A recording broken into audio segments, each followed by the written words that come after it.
This is Connected Threads, Season 2 of the Happily Living podcast. I'm your host, Gabrielle Brown, and in this season, we explore the interconnections between ourselves and nature, including how cultural practices, technologies, and lifestyles impact the environment and ourselves. Let's get into it.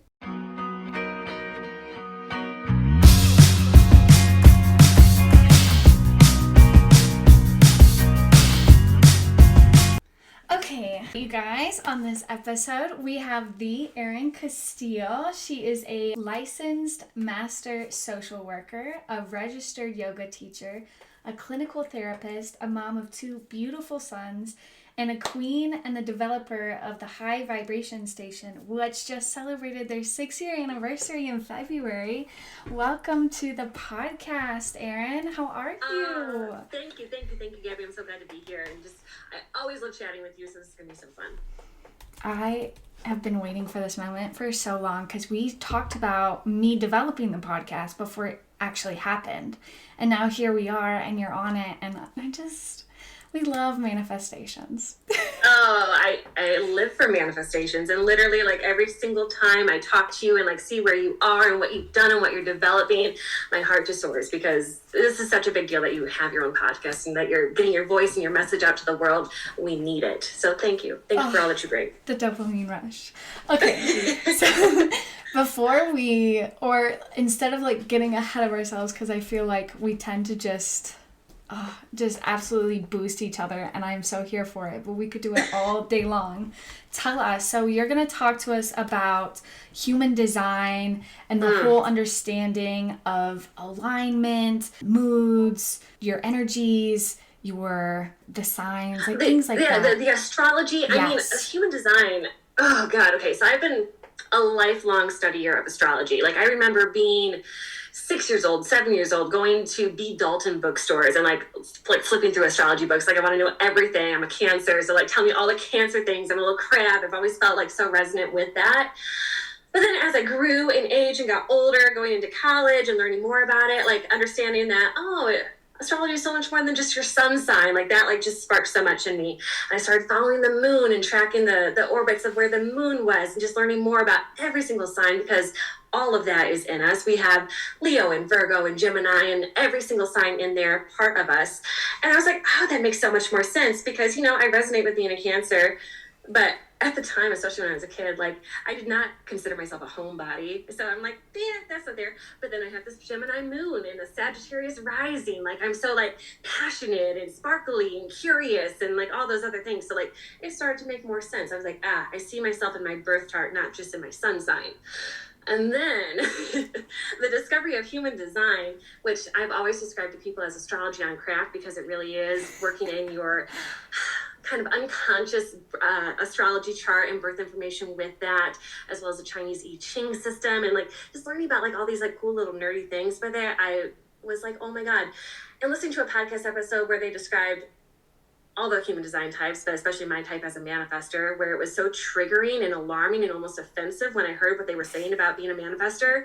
I was like, oh my God, like, why didn't I understand this about myself ages ago? Right. It would have helped so much. And so 2023 is really when I dove down that human design rabbit hole. Like instantly I was like, I have to know everything.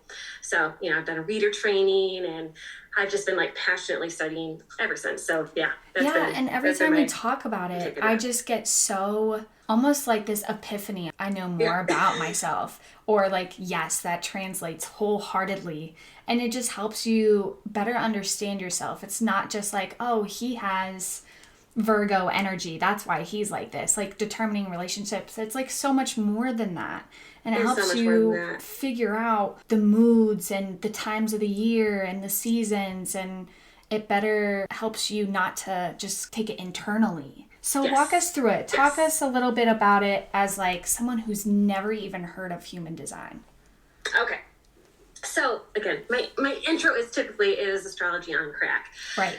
Because it ropes in not only your conscious birth time, like the moment that you were born, and the minute is so freaking crucial with human design because that can change your variable depths and your tones and like all this other stuff that's not relevant when you're first getting to know it. But the minute is so important.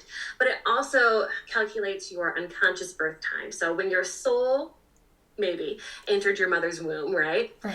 which is approximately as okay, first thing I want to say, human design is a completely downloaded system by a guy named Ra Uruhu. That is not his real name. I think it's Brian, if I recall. But anyway, he was like on a cave quest journey and downloaded the system. And so I'm very skeptical of these things. I have the gate of doubt in my chart. So of course I'm like, is this even real? When I first learned about the system in 2019, I'm like, okay, that's cool. But like, what does it mean? It felt like a different language. I knew nothing about it, didn't care to dive in, right? So working in the unconscious birth time, which is approximately 88 days before you're born, you have a much fuller picture of all these, again, like the different astrological energies that influence you.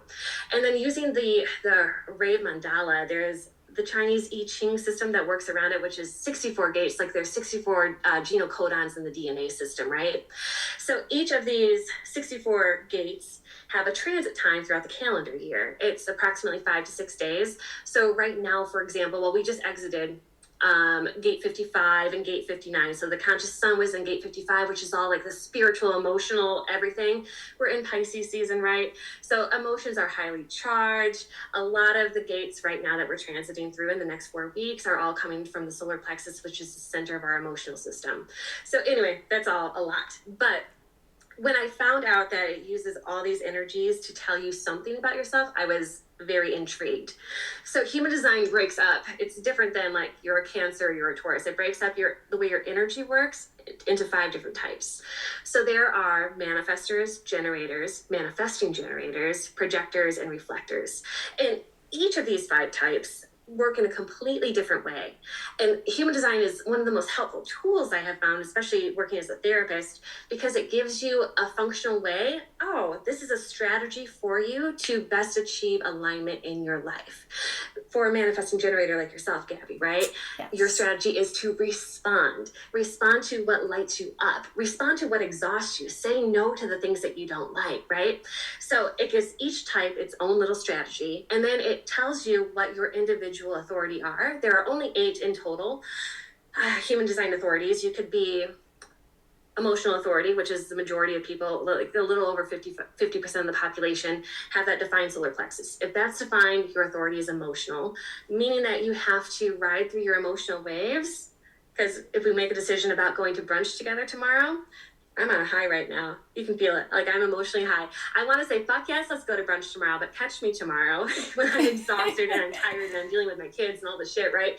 I may not have the energy for that. I'm like, why the fuck did I say yes to that when I was in that high, right? So our emotional authority helps us ride through our emotional wave before we say yes or no to make sure that the decision we're making will make us happy. And there's sacral authority, which either a generator or a manifesting generator may have. So if your solar plexus is undefined, your sacral center is lit up, and that is like your go switch. It's that like, yes, I want to do that, or ugh, I'm so drained by even thinking of doing that. And I think it's so helpful because I find that a lot of people that suffer with anxiety, and I work with primarily people with anxiety and depression, a lot of people with anxiety have the sacral center defined with no emotional authority, right? And they're processing things, they're overthinking things, they're living like they have this emotional authority, like they have to wait to make the right choice for themselves, when really their gut told them in the moment, this is what's right for you. Don't overthink it, just go with it. If you want to book a trip to Hawaii today, book a trip to Hawaii today. It's going to be the best decision of your life. So many things are going to be aligned because you listen to that gut impulse instead of, oh, do I have the money? I need to overthink this. Like I'm in my head, I'm spiraling. All that's going to do is create this not self for you, push you out of alignment. So again, learning what your own inner authority is, and everybody has that, right? It's such a helpful guiding post. Like we are here, and this is another reason I love human design so much, especially as time is progressing and there's so many changes happening in our ecosystem, in our everything, right? The global politics and everything is changing so much. I love being able to rely on ourselves. I know what is right for me, right? As opposed to the old paradigm where we've been so dependent on somebody else telling us what is right, that external authority, the government, our church, our community, our teachers. Like we need to look to somebody else to tell us what the right move is. Right. And the system really empowers you to feel, this is what's right in my body. I know that's my truth, right? So there's all the other 8 authorities, which I can get into, but I mean, it just tells you so much about yourself and gives you this like signpost. This is how I live my life. So yeah, all that's good. And I would love to like break down all the types too, because it's fun to like learn about. Yeah, absolutely. Yeah. So break it down for us and just tell us as to yesterday felt like seasonal depression was kind of slowly creeping in. And then today we're having a really great day. Like it's like a serious high. I mean, when we're in Michigan, you know, because you and I are. So, like, the weather, if it's 40 degrees out, all the windows are open, whereas, like, most people in the South are like, it's 40 degrees. Like, that's freezing. So, it's like, we're just... It's so funny that you say that. I was just in Dauphin Island, Alabama over winter break. I got back last Thursday. And when we got there, the weather was, like, quite lovely. It was, like, 50 and 60 and beautiful. And then it was 40 and 30. And everybody's pissed off, you know? But I'm still down there like, this isn't bad. Like, I can be out here in a sweatshirt. Like, this is fine. I was very happy. I love spring weather. But, yeah. All of that ties into how we're designed to process and handle information. Like I was saying, the manifestor rest cycle, like, felt like I just, like, plummeted. Because manifestors, and I'll start with them because they're, I kind of like the car analogy. That's one of my favorites that I found. So, manifestors, if you're looking at a car, they would be the ignition. Like, they are the spark to the flame. They are the initiators. They are the people that they channel and download the new idea. This is what we should have. We are missing this in our society. We need more of this. And then things kind of lit up and people respond to it and do what they want to do with it, and it gets carried out. And I like that. So manifestors, which is what my type is, they are 9% of the population, and maybe, right? I don't think there's any like accurate research on what percentage there is, but the majority are sacral beings, manifesting generators and generators. Manifestors are 9%, projectors are roughly 20%, and reflectors are only 1%. Wow. So as being one of the less common energy types, I have experienced life in this way where I feel different from everybody I'm around. And so again, learning about being a manifestor and what that is, it was something like, oh, that's why, because I am fucking different than everybody I'm around. So manifestors, in the terms of how human design describes how energy works, manifestors have what they say, and this is what triggered me, a very closed and repelling aura. And I'm just like, oh my God, what are you talking about? I would tell you anything about me. Like, I'm an open book. I'm not. I'm not. I will tell you anything about me when you ask. But do I just offer that information readily? No. And can people feel, I assumed my whole life, well, people know what's going on with me. Like, for example, my husband today, this is where my strategy of informing, manifestor strategy is informing, needs to come into play more. And every single time I write like an intention for myself, it's like, get better at fucking informing.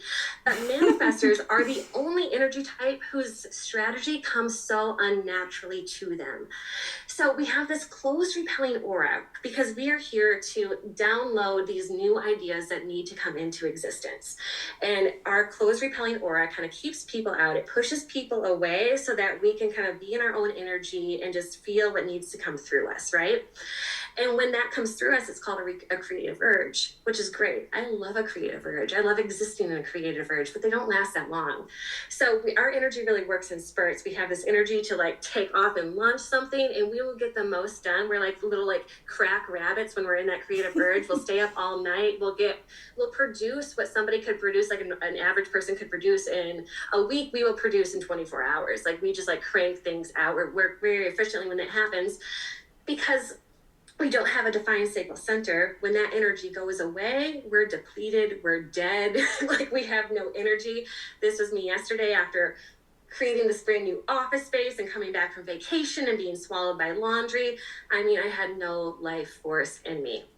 So the sacral center, human design has 9 chakras, which again is curious to think about, and I still like doubt a little bit of this, but you know, the 7th chakra system that we are all aware of and know about if you're in the spiritual realm at all.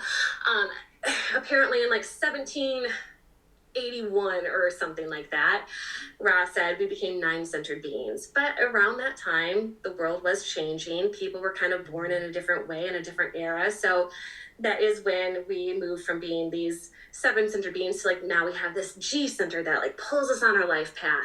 And we have this solar plexus that is all emotionally led and driven. And we're here to really better understand our emotions and work through that. And my God, I could go on a whole tangent about how we need to feel into and learn how to regulate our nervous system to get through all the change and crumbling that's about to happen. My God, I think there's so much to that. But Okay. All that to say, when your sacral center is defined, which every generator, manifesting generator has, you have this built-in motor that's going to produce energy for you. If you're a non-energy being, which technically manifestors will always have a defined channel that connects an energy center. So your solar plexus, your root center, your sacral center, and your ego heart center, they can all be energy centers. So to be a manifestor, you have to have an energy center connected to your throat with your sacral undefined. If your sacral is defined, and I'll talk about this in a moment, the manifesting generators and generators, you have this built-in motor that will just give you energy when you are doing what you want. Manifestors don't have that. We get the urge, we're like, I have to do this thing, and then we're dead. So we're in a rest cycle about 80% of the year, which is kind of crazy to think about, but it's so true. It's so true.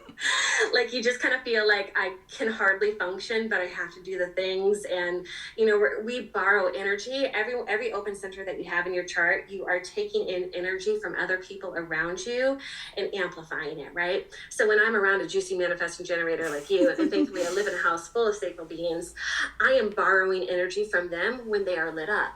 But here's the thing about your strategy, Gabby, right? If you're not doing what you love, your energy feels like crap. Mm-hmm. Their sacral motor is not giving you more life force and lighting you up to do the things that are following you. You feel burnt out. You feel depleted. You feel like I have nothing to borrow from, right? So again, the best thing that everybody can do for themselves is to just follow what lights them up, because when you're lit up, I can be more lit up. I can be more productive. I can have more energy to do the things that I need to do, right? I siphon your energy. So thank you so much for that. But again, we're very dependent. That's why the sacral beings are 70% of the population, because you guys do freaking run the world. You get things done. You make things happen, but not when you're not doing what you love. Okay, so that's a little bit about how the manifestor energy works, right? So we get these urges, we do the things, and then we chill. And it was so helpful to learn about myself that I don't have consistent energy, that when I drop a project or I never complete something or I forget to do something, that's just part of how I'm designed to live, as opposed to feeling like I am a failure and I'm fucking everything up and like I can't get my shit together, or do I actually have ADHD? All these things, right? Like, there was just so much truth in discovering that in my design, right? Yeah, because I feel like that also, even with, and I know you're about to talk about it too, so things could come up, but with me, before I even truly understood even what human design was, and you talked to me about it, before those moments, it was just such internal reflection. And it was just constant attacking on myself. And it sucked, because then it was almost like I was feeding myself that burnt out energy. And I was making it so much worse. I was like digging my own grave more and more and more. Yeah, and believing like, this is just how I am. I can't do anything about this, right? But, oh, no. You start to play with your strategy and you're like, oh, wait, I do what I want and things actually do feel better for me. I do have more energy. I can get more done. Yeah. I'm saying no and not people-pleasing to the things that I really don't want to do. And, oh, good, lo and behold, I'm happier, right? Mm-hmm. And then you're calm. You're not like overanalyzing the situation or overthinking anything and just draining more energy. You're like reserving that energy. You're creating like a reserve tank. It's such a beautiful thing. Yes, exactly. So what is a solar plexus strategy? Because I don't think I covered that well. So, okay, the strategy for the manifestor type is to inform, which is literally to speak out loud. This is what I'm thinking. And that's it. Like, it doesn't have to be a profound thought. It could be like, I like the color blue. Cool. Someone else might chime in like, oh my God, I love the color blue. And like, now I have a new best friend because we love the color blue, right? But because the manifestor aura is so dense and heavy, and it's all to protect you from your like urges and repel people that are not going to be ready for what you have to offer and attract people that really are, right? Like, it's a very helpful situation. But because it's heavy, people can't just naturally assume like, oh, she's hungry, she likes the color blue, right? Like, if I'm not saying things, you don't know what's going on with me. And again, like, that's been a very liberating thing to understand about myself, but it's also still like really hard to inform the things. So That's the manifestor strategy to inform. I wish it was the responding strategy, honestly. Like I would have fun. But responding for manifestors is actually one of the most exhausting things in the world. Responding to text messages, Gabby, it is one of the biggest drains on my energy source ever. If I don't respond to an email right away, like I never will. I mean, again, like to respond is a lot of work, but I wish that weren't the case because it feels so much easier. Yeah. Okay, this it's is what almost like, like, and this is what doesn't. Have you felt that way always? Because I felt almost like when you're younger, you know, you kind of take it internally when people don't respond, especially when you're super close to them. But as I've gotten older, I mean, where I'm at now, I feel the exact same way. Like responding or even just looking at them. Like I'll keep it unread until I can get to a moment where I feel, hey, like, okay, put energy into that. You know, like I haven't always felt that way. Have you always felt that way? Oh, thinking back, probably. But I also felt like, again, manifestors, one of the core wounds is that we feel misunderstood. So to feel understood, to have that sense of belonging, I have to respond to them, right? Like I have to be involved or they're going to drop me. I'm not going to have any friends. I'm not going to have a social life, right? So it was more that like internalized pressure, like this is what I must do to be a functioning human, as opposed to understanding myself and then realizing like, oh, I don't. I don't have to respond like that.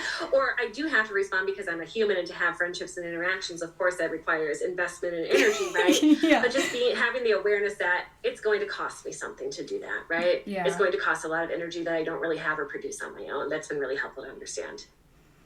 And tell us, what is solar plexus? Because you keep bringing that up. So what is that? So that's one of the chakras. So the 9 chakras in human design, and it works in a body graph. It's not like a straight line like the chakras that we're used to seeing. It's more of like a body shaped, but it starts with your root chakra, which, Gabby, I know I have your chart saved in our text messages somewhere, but just give me your birth time so I can use you as a reference. Yeah.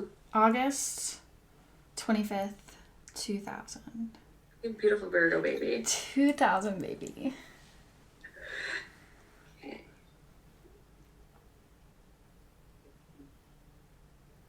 Okay, and then your time?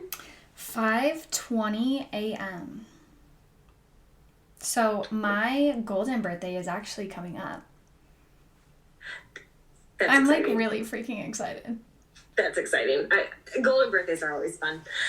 Mine happened when I was 9. In what city? Ann Arbor, actually. Yeah. All right. Okay, so you do have a defined root. Okay. So I'll break down the centers and I'll tell you a little bit about each of them. The root center is a pressure center, right? So Gabby, you may have found yourself with this ability to procrastinate, wait on things to get them done. And then suddenly it's like, oh, I have something to do tomorrow. You have this energy that just jolts through your body and you are able to get things done very efficiently and very quickly. And that's how you're designed to work. A person with an undefined root center like me, I love the highest and lowest expressions of being defined and undefined. All like there's no good or bad or right or wrong, right? They all just have their different things. Being undefined like me, again, if I don't respond to an email right now, I am never going to respond to it. I'm going to forget about it. I feel this insane amount of pressure in my body. Like I have to do it all right now, this second.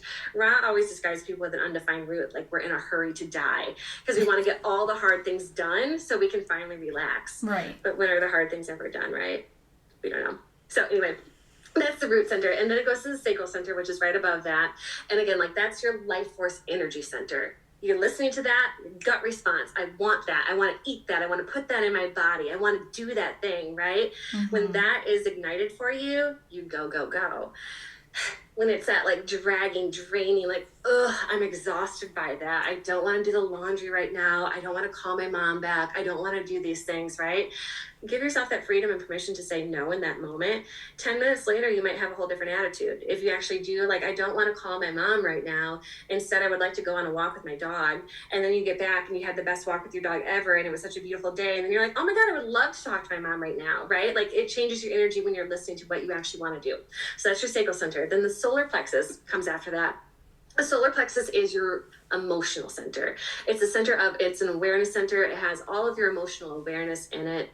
And And that, again, people that have that defined with their emotional authority, it's so important to allow yourself to feel that you are this emotional wave shower. You're going to experience intense emotions your whole life, whether you like it or not, as are most of us, right? But someone with emotional authority like you and I, Gabby, we are really led and driven by our emotions. And it's so important that we understand how our wave works. Solar plexus is all related to an emotional wave. And you have the subtle emotional wave, and you only have one. Some people might have more than one emotional wave, depending on the channels that they have that connect to their solar plexus and their body graph. You have one, it's a subtle wave. So again, when things are, you're not going to be like the most emotional person in the room by any means, but when things are off with your close friends, your family, life in general, where you're feeling that just kind of like underlying anxiety, right? It's still so important for you to ride through that, to listen to that, like, I know I'm just kind of anxious right now. I know I'm just kind of low right now. I need to sit on this for a day, a week, at least sleep overnight on a big decision that you have to make to get that clarity. Like, nope, I'm still going to do this. I'm still going to start my own podcast. I know that's going to make me happy, even though it's going to be a lot of work and a lot of time and a lot of investment, right? Mm-hmm. So that's the solar plexus. Then we have the splenic center, which we don't talk about that in the traditional 7-center chakra system.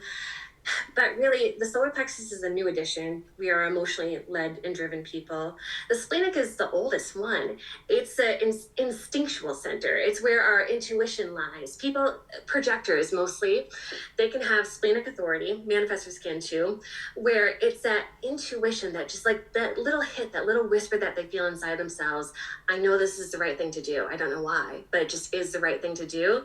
So it's also an awareness center, but it's all based on instincts. It's also the house of health issues, fears, all things like that we go through. And then we have our ego heart center, which is also an energy center.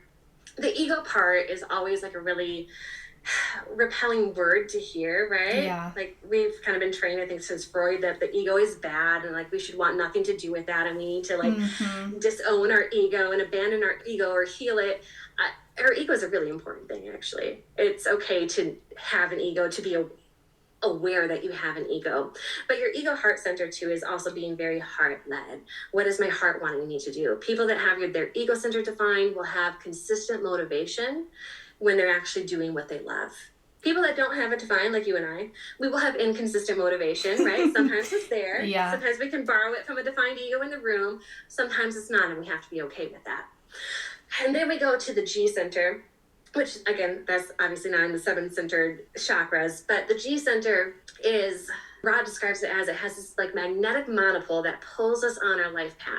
When your ego center is defined, you feel what your life path is. I have mine defined. Becoming a therapist felt, it wasn't like I knew in high school, like I'm going to be a badass therapist when I grow up. Not necessarily. But when things kind of fell together, it was like a very obvious, like, oh, that's what all of this was guiding me towards, all the experiences and traumas that I went through and going through my own therapy when I was younger and all the things, right? Like that makes sense. And it's like that path always pulls you. People that have that undefined, like you, Gabby, the gift is not in knowing this is what I'm meant to do, but seeing what other people are meant to do and relating that to them, right? Like you could look at me with that defined ego and be like, Erin, like you're like killing it as a therapist and as a human design reader, and like you're like absolutely living your purpose and your calling, and that's amazing. And then I could mirror back to you, Gabby, you are doing the exact right thing for yourself too, by starting this podcast, by focusing on sustainability and the things that you are really passionate about and lit up by. That is what's right for you. So the more that you share someone with an undefined G center, what you see in other people, what other people are gifted at, the more they're going to bounce back what they see in you. And that's really helpful because you may not see that in yourself or feel that in yourself all the time. And then the throat center in the 7 chakra system, that is what all roads lead to in human design. The whole body graph, it's all channels that are leading to the throat, because our throat is our manifestation center. I love explaining this to my kids. You know how when we were young, we were taught to just like make a wish and keep it inside? That's the dumbest shit I've ever heard in my life. How is anybody going to know what your wish is if you're keeping it inside and not saying what you want out loud, right? So this is all in effort to help us speak into existence what we want to experience, what we want to create, what we want to do, and to help when people hear us say these things, they want to support us in doing that, right? Again, sharing with people, I want to start a podcast. Okay, you're going to have people that are coming to you like, I'll be on it. Like, let me like do that with you. I'm here to help you. Like, that sounds great. I love to edit. Like, I have the sound equipment, right? If you keep that all inwards, how is anyone going to help you with that, right? Right. And so, as a manifesting generator, you have a channel that connects your sacral center to your throat.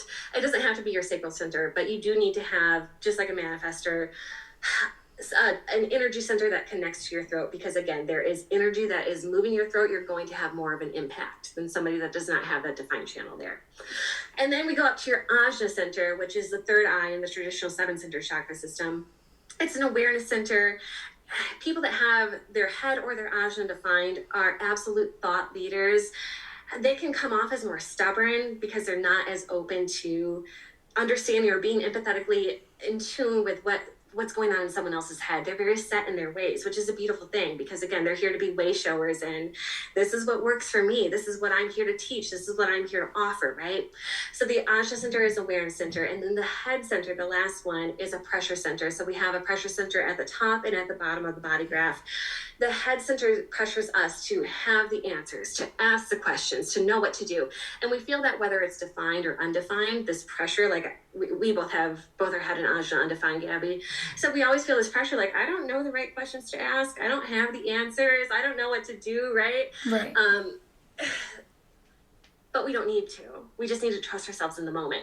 People that do have that defined, they actually are more in tune with knowing the right questions to ask and having the right answers. And that's incredible. But they also can feel that pressure, that weight, like, I must know all the things all the time. So that's a bit about the centers. But talking about the other types, generators, let me get going on them. Generators are amazing. So they're about 33% of the population. And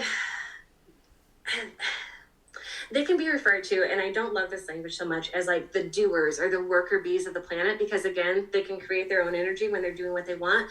But sacral beings are the majority of people, so there are a lot of people that are here to get shit done.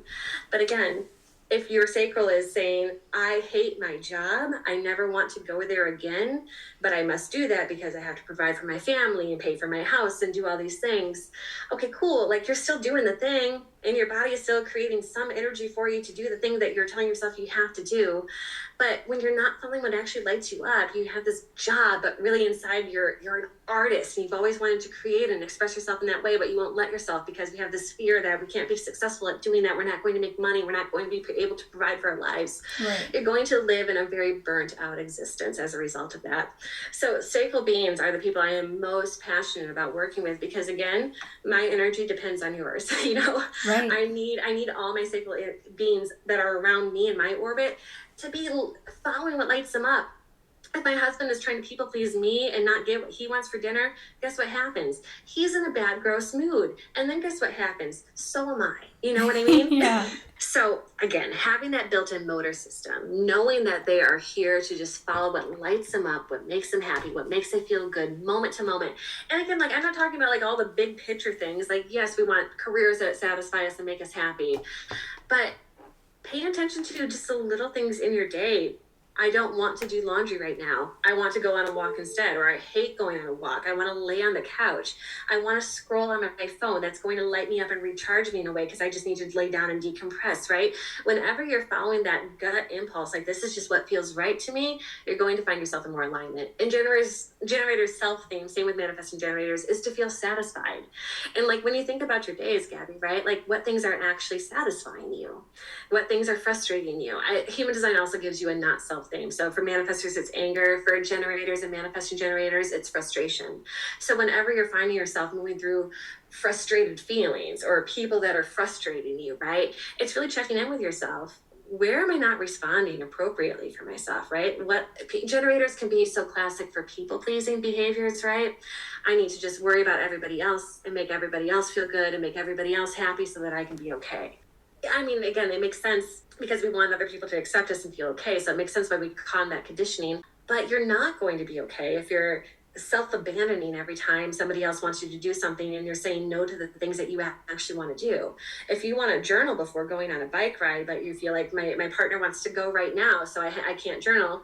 Okay, cool. But you're self-sacrificing as a result of that. You're not doing what actually lights you up. You're going to have a much better experience with him and the whole nature experience if you take those 15 minutes to journal beforehand, right? So again, like responding is so crucial for every generator. But generator's energy works in this very open, enveloping way. Unlike a manifestor, they have a very open aura where like you can feel really close and really nourished around a sacral being, right? They have this like just giving energy where they want to take care of you. They want to let you in. You can feel what's going on with them. When a generator is lit up and excited and happy, they are literally the most enjoyable beings on the planet to be around. When they're not, though, right? When they're in that not self, when they're frustrated, when they're self-abandoning, they can also feel like the most closed off and reserved people to be around. So it's confusing, but you can still feel that in them. You can feel that they're putting that wall up. You can feel that they're shutting you out intentionally. You can feel when they're upset. It's not hard to notice when you're around a sacral being because you feel their energy shift. Manifestors have a big energy too. You can feel them when they walk in a room, but again, you're not sure what's going on. Generators, you feel them because your aura is just huge and magnanimous, but you can also sense like, oh, like they're really out of alignment right now, or no, they're doing exactly what they're meant to do. You can notice that shift in them really easily. So that's a bit about how their energy works. Now, generators, as far as definition goes, you can have 9 centers and be a generator, right? But it's just 9 centers defined, and that makes you a generator. You can have 2 centers defined, like your sacral connecting to your solar plexus or your sacral to your root, and you're still a generator with all that openness. And that in the open center, you have so much empathy. People that have an undefined solar plexus feel what's other people are feeling in their own bodies as if it's their own emotional experience. You and I, Gabby, with that defined, I struggle with this too, because I really, as a therapist especially, want to classify myself as an empath, and I am. I'm empathetic in a lot of ways within my chart. I'm open in a lot of areas within my chart, and so are you, but not in my emotional center. I'm not going to feel your emotions in my body as if they're my own, whereas somebody with an undefined solar plexus would, right? And so again, there's so much need to discern and carve out space for that. And again, a lot of sacral beings have that sacral authority, so they are undefined there in their emotional center, and they do need to take time. I was good before I left the house today, but then I went to the grocery store, and now I feel like sad and pissed off, and like I'm all over the place. I'm anxious because you just picked up so much collective energy from the people that you were around. So that's really something to know about every sacral being, because you're either going to have an emotional authority or a sacral authority. And to help us better understand how we deal with and activate and process our emotions, it's all different, right? Like for you and I, we really need to ride through our emotional wave and be okay with that. Like be okay with not being okay for a while. For an undefined emotional center, well, yes, they have their own emotions, of course. Most of the time, though, they're just hanging on to the energy of other people. When left to their own devices, an undefined emotional solar plexus person, they're chilling. They're cool. Like, unless something really bad just happened in their life, they're not going to be feeling all the emotional waves that you and I just wake up feeling for no reason, right? They're okay. But knowing that, ooh, I was just around my partner Gabby, and she's in a low right now, so I'm in a low right now. That's really helpful to understand. My husband and I have that dynamic. He has an open solar plexus and I have a defined one, and so I have to communicate inform to him. I'm at a low. It has nothing to do with you, because he feels my low and amplifies it in his body. He's a manifesting generator like you. So again, having this awareness of how people in your life are defined, like having this for my kids, knowing their definitions as generators has been the most helpful parenting trick I've ever learned. Hack for life, I swear to God. I don't make them eat things that I think I would if I did not know their design, because I know what their diet determination is, right? I know their Fiddick especially is going to be a picky fucking eater, because he has that taste determination. He needs to be picky. He needs to only ingest the things that feel good to his body. So again, it's such a hack for parents, and there's so much information with human design, you can go on forever. So okay, the generators, as their energy works, they are typically going to do things in a structured way. They can be lit up by something for their whole lives. Like they decide they want to be a dentist when they're a child, which I don't recommend anyone decides their career as a child, but they could know, I want to focus on people's teeth. I want to know everything about it, right? And they'll love being a dentist until the day that they die. Whereas someone like me or someone like you, we need to change things. Manifesting generators are really built to go from thing to thing to thing to thing, and not necessarily reinvent the wheel. No, kind of reinvent the wheel. You're here to make it better, right? You're not necessarily downloading all like the brand new things that are going to come in. But as far as a car analogy, it's like taxi to Uber. Yeah, manifestors are the ignition. Generators, they are the engine. Like, they get it rolling. And I feel like manifesting generators are like the clutch, the accelerator, the thing that makes it work even more efficiently and better, right? So yeah, we need manifesting generators too, because you guys are tweaking things, making them different, more effective. But again, you might not love the same thing your whole life. And it's so helpful to learn that that's okay. You're not supposed to. You're supposed to follow the course of where your energy takes you, what fascinates you, what you want to learn more about. And as you do that, as you allow yourself to shift and grant yourself permission to just move from thing to thing to thing that lights you up, Gabby, again, you're in alignment. Things are going to flow towards you. Sacral beings, generators and manifesting generators, my God, your aura is a magnet. It is going to pull in all the time what is meant for you, the right things to respond to, the things that are absolutely going to light you up.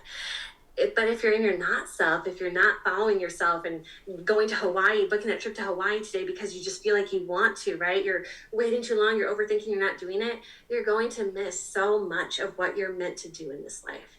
So it's so important that you, as a manifesting generator especially, allow yourself to shift and pivot. Not to say that generators can't have a career change at any point in life, but typically generators are going to be much more consistent, much more focused on one thing at a time, the things that they love, whereas manifesting generators are always going to want more and new and want to improve on things and have 3 jobs at one time that are very different, or, bounce careers every 3 years or something like that, that our parents are shaking their heads like, what is wrong with you? Like, that seems so risky and dangerous, and how are you going to retire, and that's never going to be okay? Yeah. It absolutely will be okay.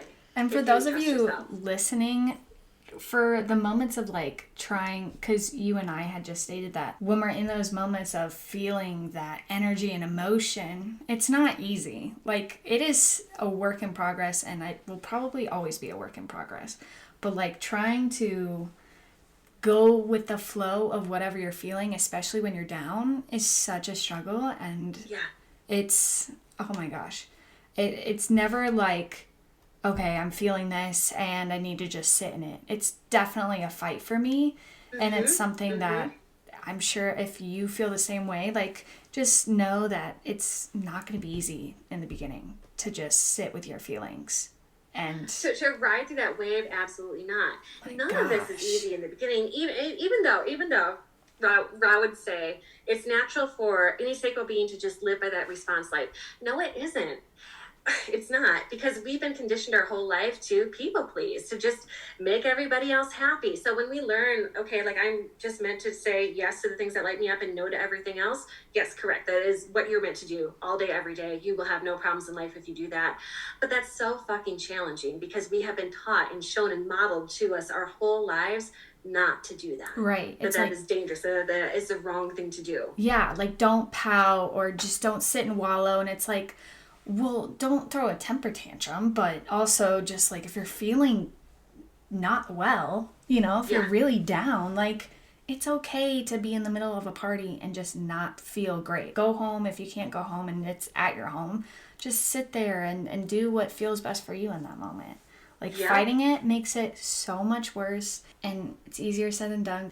And also, going through college and rearranging our room like 3 times, traveling. This will be my first year living in actually, it's been a year already. So this is my first year that I have not moved. Wow. I'm staying in the same location for more than a year.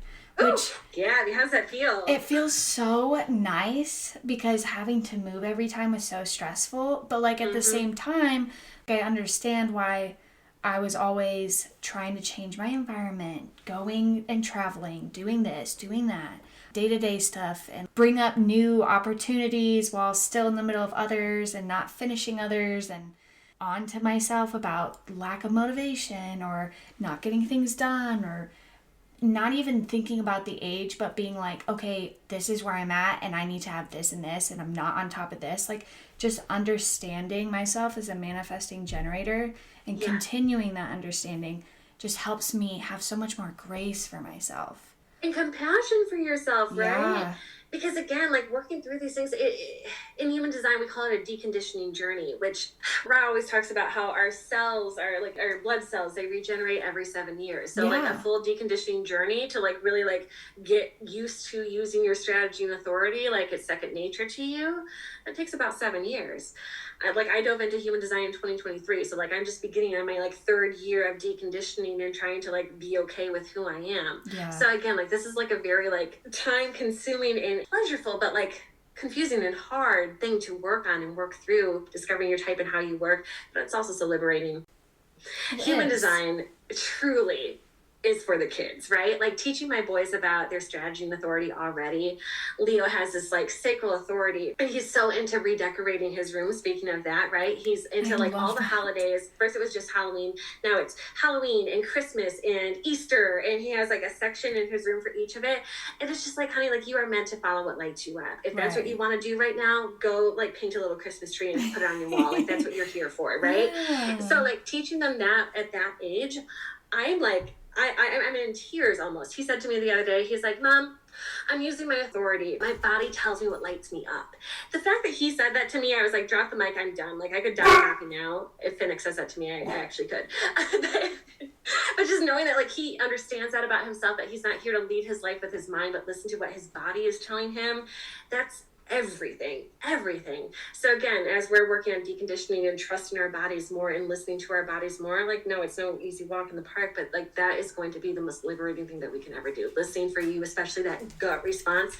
This makes me feel excited. This drains the fuck out of me. I want nothing to do with that. I have no energy for that. The more you say no and really allow yourself to say no to those things, the better everybody with the sacral center will feel. I promise. And a couple of things. One, as you guys can tell, I am at home, so my dogs are feral, and I apologize for the barking. 2, I just find it so fascinating to hear how, like, as a mother, you're able to use this human design, especially like learning about their feeding methods and like various things in growth, like just knowing one's a picky eater, but it's like, it's not with a negative connotation. It's just understanding who he is and then how you're able to help him appreciate or use it as a trait. Yep. Like that's so beautiful because it's like something where like I've more and more as I get to know about myself and my traits, I like just say it to Ben. I'm really stubborn sometimes. He looks at me because like, yeah, sometimes. And it's true because it's like when I'm so determined or if I don't like being told no. And back then, like as a kid, I was so misunderstood and so feral and out of control. Being told no, I was this, crime child. But like now I'm able to see it as like perseverance and getting things done and doing things in different ways that most people don't even see, and coming up with new ideas, or getting a house at 23 after so many people told me it was not going to be possible and I couldn't afford it, and doing all these things. So it's like through the conversation of human design and understanding, learning about how traits can actually be seen as strengths than it is just something that holds you back. And that's so liberating. Oh my God, the most liberating. So speaking of food and diet for you, Gabby, you have your cognition and your determination is nervous touch. So I have questions for you about that because I don't think we've dove into your variables very much. As far as being an eater, especially when you were younger, do you find yourself wanting to get up and move around when you're eating, to kind of like talk with other people while you're, moving your body and being engaged? Does that feel natural to you to do that? So I don't think before, right, as a kid, I did very much of that. I still kind of am a very fast eater. So I don't know if that plays a part in, just wanting to talk right away and on to the next thing. But I do notice that in times when I have something, like if I'm cleaning the kitchen and I'm alone, so I am very much independent when I'm alone. When Ben's not home, I get so much more done. So if I was eating dinner by myself or eating lunch and I'm in the middle of something, whether it's writing an episode, doing something for work, whatever, cleaning, I notice I'm not just eating. I'm doing something, I take bites, I'm doing something, I take bites. Yeah. And it's over a elongated time. Oh, that's so and that feels good. It felt so good. And in those moments I noticed, and I'm like, ooh, I kind of like this. Yes. Because atmosphere is really important for you. And for someone with nervous touch, this means that you have this right-facing cognition arrow. So you're very passive. Like you might describe yourself having an active mind, but not as active as it could be. So you need to move your body around and really feel like this atmosphere is the place where I want to ingest this meal and want to be and want to like put food and consume information or whatever into my body. You need to feel really good in your environment and in your atmosphere to regulate what's going on in your body. Your mind can be slower, so your body wants to move more and allow yourself to be like, yes, I'm here. And what I mean by slower is you'll just create some like little pause in your mind. Like you're not constantly on a hamster wheel, like thinking and overthinking, although I know sometimes we can definitely do that. But I'm passive in that way, and that determination too. But there's some spaces in between. So again, for you, the more you move your body, the more you just kind of like, I'm getting this done and I'm multitasking at the same time. You can be such a good multitasker.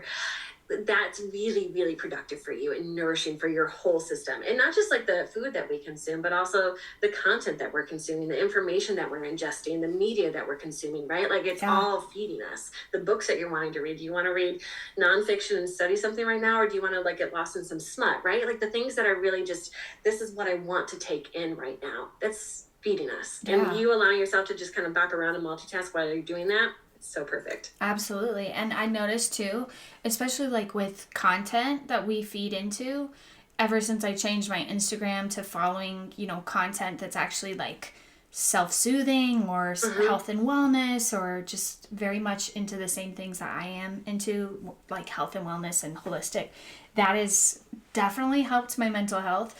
But, within this year and feeling like it's 80% downtime, which I'm not used to. I have, this past week, been watching way too much TV and being way too much on my phone. And I noticed that no amount of change with what you're, feeding into on Instagram, you still get so drained. Now, with like TV, I have girlfriends who tell me, watch it's like the House of Mormons or Mormon Brides or something like that. And like, while I love being thought about when people recommend things, like I'm very much like, I can't do a lot of gory stuff. I watch, Gilmore Girls, Seinfeld, like it's very much sitcom energy. Yes. Because I know that like it definitely does get into my head, even though I don't want it to. Emotional authority, right? You're going to feel good after watching shows like that, as opposed to being like overwhelmed and overstimulated, and your central nervous system is in that state of shock when you're watching something gory or something dire or it's so good to use that discernment. I know my nervous system, and that's the best thing that we can do as humans right now, it is to just pay attention to our nervous system, our central nervous system, the part that regulates our emotions. When we can regulate that and just hold space, we're not going to get swept up in the current. There's going to be so many things that start to happen and crumble around us as time goes on. I am so certain of that. The more that we can just work through our big emotional energy and ground ourselves in that and regulate ourselves and be okay in that, the better we will be. The more we can just be a pillar of light as opposed to getting lost in the current of everything going on, Yeah, actually, that it just makes rock of yourself to be there for you, Like, I can't start any new shows because I'll get addicted and then I will not do what I need to do and feel frustrated. Like you said, like I know myself in certain aspects. I'm not going to say I know myself wholeheartedly, but like I know certain things were like procrastination. The 3rd and 4th year in school, I was writing down from the syllabus like the due dates, but I put them wrong. So it'd be ahead, and then by the time I'm like, oh my gosh, like this is due, it was like I finished it, stressed myself out, like ridiculous stress. Yes. But I finished whatever 3-page paper, whatever essay, and then it ended up being due a following week later. But I knew I'm a procrastinator. So things that knowing about yourself, you can hold yourself to it in a way that'll benefit you and not like take things from the human design that it's like, oh, like I procrastinate. Just getting onto yourself. Just use it. Yeah, like use it to empower you, right? Like I can trust that I'm going to have energy down to the wire to get things done every single time, right? It doesn't mean I'm a bad person. It means I'm different from some people that can't do that, right? As I promise you, I will not produce energy at the last minute. I will fucking freeze. I will play dead. But you have the ability to do that. So again, just kind of like learning to embody and own your gifts. And I love referring to everything in your chart as a gift because it truly is. Again, like the gift of seeing what other people are good at or what their purpose is. How amazing is it? Like very fortune teller-esque that like you can see the purpose in other people so naturally. You don't have to try. You don't have to put any effort in learning how to do that. You just do that. Like that's amazing. Okay, so projectors and reflectors, yes. So projectors are the guides. So as far as the car analogy, they are going to be the roadmap. They are going to be the navigation system, which I love. So projectors are about 20% of the population, and they are non-energy beings. So their charts they could have 2 centers defined that don't have their sacral defined. They could have 8 centers defined without their sacral. It doesn't matter how many is defined or undefined, but they do not create their own energy. And they work in a very different way than us. So energetically, they have a penetrating and focused aura where when they talk to a person or they look at a business structure or whatever the case may be, they can get right to the heart of the issue. So the strategy for projectors is to wait for the invitation. Because they can see things so clearly and so efficiently, they get right to the heart of the issue. That might be repelling and offensive to some people that aren't trying to hear that from that person, right? My sister-in-law, who I love so much, she's a projector. And there's been so many moments with her where without the invitation, talking about grocery shopping or things like that, I feel really triggered and activated because I wasn't asking her where to grocery shop, right? But she has all this knowledge and wisdom because it's what she's passionate about. It's what she follows. It's what lights her up. So she has so much goodness and so much good information to share. But without the invitation, she feels really disheartened. And, projectors can be so wounded. It's so sad. She feels really disheartened because she's not getting the recognition for her brilliant wisdom that she has in this. But meanwhile, I'm just over here feeling offended. Like, I bought that from Kroger. Like, I'm sorry, So having the invitation, having the recognition from somebody, that is what can light projectors up more than anything else. Feeling recognized, feeling that all the time that they spend mulling over something or learning about something, they're here to focus on what fascinates them, right? Generators and manifesting generators follow what lights you up. Manifestors follow the creative urge. Projectors follow the things that fascinate you, that you're dying to know more about. Most projectors, when they hear about human design, need to know more about human design because they're like, oh shit, that makes sense. They have so much conditioning around being lazy because as non-energy beings, they need a lot more rest. Projectors, as Ross says, are here to work no more than 4 hours a day because they can get done in 4 hours what the average person can get done in 8 hours. Wow. They're so efficient with doing things. But how do we get paid at a job working only 4 hours? It's about okay, I'm going to do all my emails and all my responding and get all the hard things done in a small chunk of time. And then I'm going to use the rest of my work day to follow what fascinates me, right? Like if there's this thing that I'm learning more about, I got all my shit done. I can sit at my desk and read this book or go online and learn about this thing that I love and care about, right? So that's a lot of what they're here to do. They are the truest guides because again, they see the heart of the issue so easily and so naturally. They don't need any training or any skill to do that. That's just how they're built to be. So again, as far as how the world is changing and shifting, we're going to see a lot more projectors coming in because we need a lot more guidance on how to make things better, about how to make things functional again, about how to make things work again. So there's going to be a lot more of that energy coming in as time goes on, which is very exciting for me to see. I fucking love projectors. I feel like they're always the most insightful humans I ever get to talk to. It's always a pleasure to be in the presence of a projector. But they're really, especially with a less defined projector, they're really empathetic. So they can pick up a lot of other people's energy, emotions. They too, because they don't have that sacral center defined, will amplify the energy of other people and feel it in their body. they don't have as much of an off switch as manifestors and reflectors do, because we have these resistant qualities to our auras.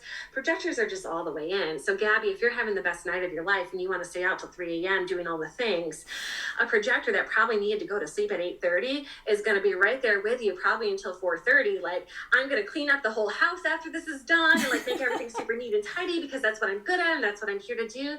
Like, they can just keep going and really overextending themselves. So as far as my clients go, I see the most burnout in projectors. I see the most depletion in projectors, the most wounds, and the most feeling of just not being recognized and misunderstood and like devalued, and like they don't have good relational issues because people just don't want to hear it from them, when again, they have the right, they know what's going on, they have the right thing to say, but if the person doesn't want to hear it from them, it doesn't matter. You know what I mean? Yeah, absolutely. So that's the projector type, which again, 11, I could talk all day about projectors. Yeah. But to get to reflectors too, the 1% of the population. So in the car, reflectors are the mirror, right? They are really here to reflect back to us what's working in life and what's not working in life, what's working in us and not working in us, what's working in our business and not working in our business. So a reflector is completely undefined. All 9 centers are wide open. They have no channels that connect. So a channel is when a gate and another gate in a different center connect. So for example, Gabby, your emotional wave is gate 59 in your sacral center to gate 6 in your solar plexus. So a reflector will have a lot of gates that are defined. They have a lot of gifts, obviously everybody does, but none of them make up a channel. None of them have that connection. They don't bridge a gap. So they have no centers defined, which means that they have a really, it's called a sampling aura. It's resistant. They're not going to take an energy that they don't like or they feel is really misaligned or unhealthy for them to be around. They're so sensitive to their environments and what feels healthy and what doesn't feel healthy for them, because they feel it spot on because they're taking it all in. So reflectors, they sample other people's energy though. Like, oh, if a reflector was around me right now, like I'm again on an emotional high as I'm talking to you, like, ooh, Erin feels really lit up. I like that energy. So if I were talking to you as a reflector, you would feel a lot like talking to myself. I've done readings with reflectors and that's exactly what it feels like. And I love it because it's like they're giving me this like big manifestor excited energy back. And I'm like, oh, this is so juicy and cool. And hopefully they like it too because they're taking it in their own body. But then when they're not with me, when they're not with anybody, right, it's like this release, this like, oh, okay, I'm back to myself. What does that mean? So reflectors are the only one, or are the only design type with a set authority. It cannot be a different authority than lunar.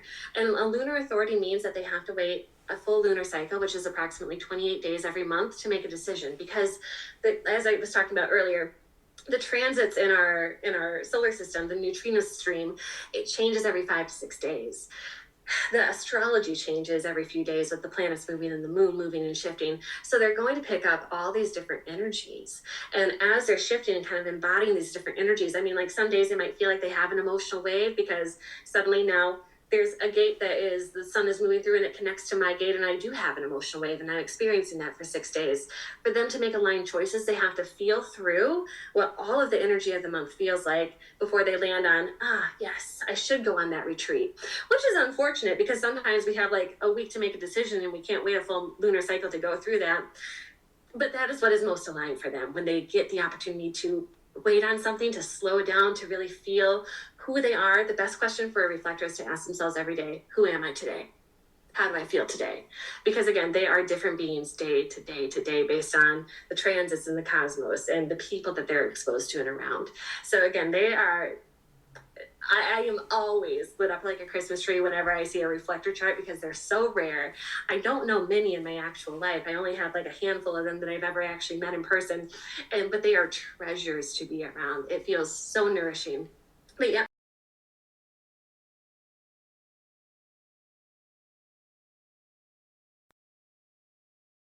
Reflectors honestly take it internally as what we've labeled a society bipolar, or just not very like confident in the different who they are every single day.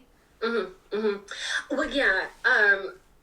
This is like a whole thing to go into, but human design makes mental illness make a lot more sense when you see how somebody's designed to be and how their energy is designed to flow. Yeah. I mean, I see so much ADHD in people with undefined root centers and also defined root centers, right? It really depends. They're bipolar. I see a lot of manifestors because we are manic in a creative urge and kind of seeming depressed as fuck in a rest cycle, right? There's so many links to this. And I think reflectors too, because they are different day to day, the feeling of like, who am I? Do I have multi-personality disorder? Which I think we all kind of do, honestly. We have all these different parts inside of us that are activated at different times. So like there's so many things to look at and link to human design and mental health. And I'm so passionate about studying that as my career goes on. Our profile lines, which I won't spend much time on that because I could talk about that for another hour. But there's six different lines in every human design gate. And your profile gives you more of your personality type. So I'm a 3-6 profile. You're a 3-5, Gabby. But the 6 line means that you have 3 different levels of being throughout life. So before age 30, you're kind of functioning as a 3 line, and 3 lines are all about learning things through trial and error and having experiences. After age 30, you're on the roof. So you're not necessarily experiencing life as often, but you're observing all of it and taking it all in. So I am definitely in my on the roof phase. And I'm just kind of like gathering and cultivating all this information from the people that I talk to, all the clients that I have, what I'm exposed to, learning their designs, informing their designs to them, and just kind of like seeing what pans out with their diagnosis and their symptoms and how it's been fascinating things to observe and study. And I hope to do some official research on this in the not too distant future. But that excites me, lights me up. Yeah, especially since it's like being able to combine your passion and then your other social work, like community and being a part of bringing something together and empathizing and everything. Like that is so cool to just combine. It's literally been my greatest passion in this life. And like through every yoga teacher training, right? Like all the things that hypnotherapy training, all the things that I've ever done have been in this desire, in this quest within myself to help people better understand who they are. And also really to help myself better understand who I am, right?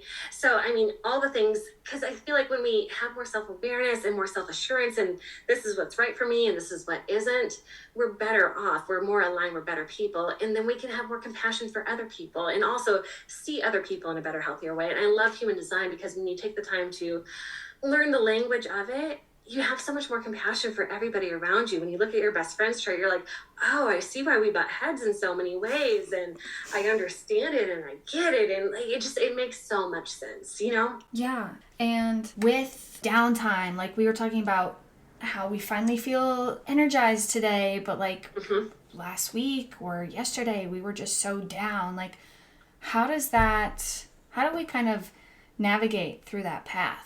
Because it feels like this, I wouldn't say this year, but just recently, I have felt so much more down and navigating the path of like, okay, obviously my body's telling me I need to rest, right? Because obviously something's coming up that's big and I need to be ready for it. I need to have the energy for it. But at the same time, I'm not used to this. Am I just getting in my own way by not getting things done? Like you said, you have to sometimes suck it up and just be like, I'm not going to get the motivation. I need to do it. Yeah. So okay, a lot of what we've been experiencing last week and the week before, like the last week of Aquarius season, the first week of Pisces, it's all that emotionally charged energy. So again, especially as an emotional authority person, Gabby, we have just been so emotionally heightened. We're creating different waves in our chart that we don't normally have. So having the awareness of the transits, while it can be helpful, it's not essential. But again, just having awareness that we're moving through some choppy waters right now. And again, it's all emotional and it's draining and we're just affected more, right? We're being impacted more by other people right now than we normally are. It's helpful to have that awareness, but you don't need it. Like not everybody is going to be an astrologer and follow what's going on in the sky all the time. People don't have time for that or energy for that or care about it. But really, again, it's just about regulating your nervous system, having compassion for yourself. For Gabby, when you're in those lows, when you're just I'm so drained, I'm exhausted, I don't want to do anything, great. Give yourself permission to do nothing, right? That's going to recharge you. When you say, okay, I'm not going to do anything because I'm so tired, but I feel like shit because I'm telling myself I should be doing all these other things, and I feel like the worst person in the world because I'm not getting anything done because I'm just so tired and I need to lay down. That's not rest, right? That's not productive rest. That is, in fact, the opposite of productive rest. So I was telling you, like, when I had that breakdown crying moment on my floor, because literally I think that's what I needed for my family to like take me seriously too. Like there was probably some charge there for that. But I honestly felt so defeated when I allowed myself to just collapse and then say, yes, there's like still like 2 more loads of laundry that need to get done from our trip. And I'm supposed to be doing these things for the other therapists that work for me and all the things, but like I have nothing to put into that. Allowing myself to lay down and rest for an hour watching Ever After, like a favorite movie from my childhood with Drew Barrymore. I love it. Allowing myself to do that was the most nourishing thing in the world for my body. And from there, things shifted. Things got better. I had more energy for more things. I was dreading hanging out with my best friend for his birthday just because I felt so fried. But then after giving myself that bit of rest, I had energy for that again. So again, it's nice to follow the transits and have awareness of what's going on, but you don't need that. What you need to do is listen to yourself and allow your body to guide you. When you want to do nothing, being okay with doing nothing is going to do a lot more for you than, telling yourself like I should just power through and do the things. Now, of course, sometimes we need to power through and do the things. We have jobs, we have children and responsibilities and dogs and all the things that we do need to take care of. But still, it's like, okay, I should take my dogs out for a walk right now, but I have no energy for that. What's something that would give me some energy? Maybe it's scrolling on social media, but if you feel depleted from that more often, why don't I listen to my favorite song, right? What happens when I turn that on and I have this like positive flow inside my body? Yeah. And then do I feel better about walking my dogs, right? So again, especially for the sacral beings, it's that moment to moment decision making, right? What do I actually want to say yes to right now? Is there anything? And again, if it's nothing and I can get away with it, can I be chill with just laying down, Yeah, absolutely. And I hope that helps everyone, because every time I hear that, it it just helps me better recognize that I need to learn how to rest. And like, no matter your upbringings, because my upbringing was not learning how to rest. We didn't learn how to rest. But like knowing that you just need to listen to yourself is how you're gonna go further in life. Absolutely. And again, not listening to our minds. Our minds are so brilliant and they're so smart and so intelligent, but they're not here to make aligned decisions for us. They're here to give us ideas. They're here to give us inspiration. They're here to give us possibilities. But our bodies is the vessel that's here to make the decisions. It's here to guide us. And we've been so conditioned away from that our whole lives. So again, I hope whoever is listening to this can at least take that from this, right? Like my body holds the answers. My body knows what it wants to do. It knows what's going to regulate it. We get so sick and get diseases and all these things because our body's literally screaming at us. Like we have been fucked up for 10 years. Now we have gastritis and like all these other things. We're breaking the fuck down because you're not paying attention to us, right? So again, like our body is going to wake us up and make us listen one way or another. Like how much do we want to test that? How much do we want to push ourselves, Erin, every time I talk to you, it's just like a breath of fresh air and energy all in one. Well, I feel like this is a great stopping point, and I enjoyed so much talking with you today, Erin. It was such a great time. So, like cherry on top of an already beautiful day, Yeah, Thank you so much, like a dopamine rush for sure. Yeah. Anytime. Obviously, we're going to have to do another, I wouldn't say part 2, but part 2. I could talk about human design every hour of every day for the rest of my life. I'm pretty certain. So anytime. Yes. So I hope this was a beautiful beginning for everyone who is never heard of human design or have heard about, touched on it once. So glad that you all were able to listen to the Erin Castille today as we discussed human design, and hopefully you feel enriched and informed about yourself, as she can provide any in-depth chart readings with you. If you love to, go check out the link below. They also have an Instagram page at the.high.vibration.station.